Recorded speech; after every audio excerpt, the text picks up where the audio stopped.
Hello guys, good morning. Di po kami yan sa Hintutol Lighthouse.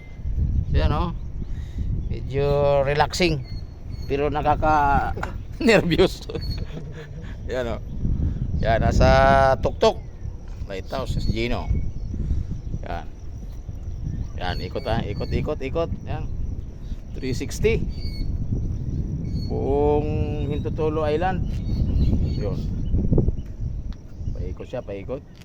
Siguro may pinamugaran sa ano, sa mga Japanese o sa mga Pilipino, ng mga soldiers, guerrilla. Yan o.